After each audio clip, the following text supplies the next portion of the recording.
So for the science lesson plan, I did the sink or float activity for preschool age children. Now I wasn't able to demonstrate and record myself teaching it in a classroom. So I'm going to go over the lesson plan in this video and then demonstrate how it would work with my almost preschool age daughter. So at first we would go over the introduction, which just introduces them to the topic and what you're going to be doing. And I added a video of Blippi, who demonstrates what the float or sink activity is, and he explains it in a way that's like really engaging for children this age.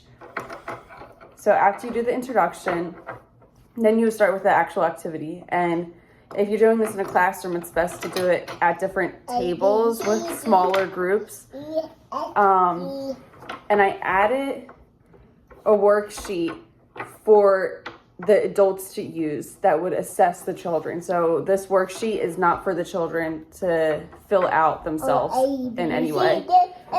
So I'm starting, I have a Tupperware container full of water, and we have different objects that we're going to use. So we have like a rubber duck, a plastic block, a plastic sandwich leaf, a ring, a metal spoon, a rock, and a screw. And so I just have this worksheet up just so I can keep track of what she's gonna guess, if something is gonna sink or float, and then what the outcome is. So we're gonna start with the spoon. So I'm gonna ask, do you think that this is gonna float or sink? Sink. Sink? Okay. So you can go put it in.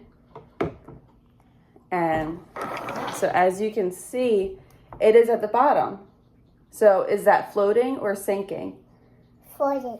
Okay. So this one is sinking because it's all the way at the bottom.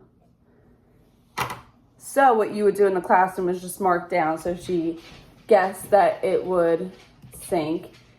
And she said that the outcome was it was floating, which is fine because she's also a little young for this activity. So next we're going to do the pencil.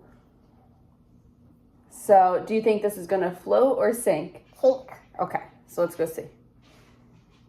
So she set it in. All right, let's move your hand. So is it floating or sinking? Sinking. Okay, so look, so you see how it's above the water? Yeah. So it's floating because it's above the water. So then, with each student, you'll just record what they are saying. So she thought it would sink. She said it was sinking, but it was actually floating. All right, so next we are gonna try this little screw, which you can barely see. All right, so do you think it's gonna sink or float? Float. All right, so let's see. So she puts it in, and you see how it's at the very bottom? Yeah. So would you say that's sinking or floating? Floating. You're very close. So that would be sinking. Sinking. Okay.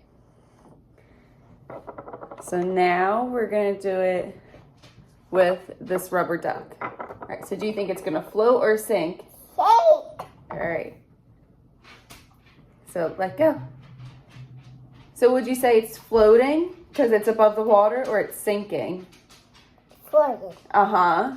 So she got that one right. So all of these, I'm just seeing if she can say what the outcome is, if she knows when something is sinking or floating. And that's kind of how I do the assessment. But since this is for younger kids, you want to be super hard on them about it. And after you do that, then in the lesson plan, I have like my closing, and you would just state that to the whole class and kind of go over what they learned and how you would introduce this topic into the next one. Yeah, and that's all.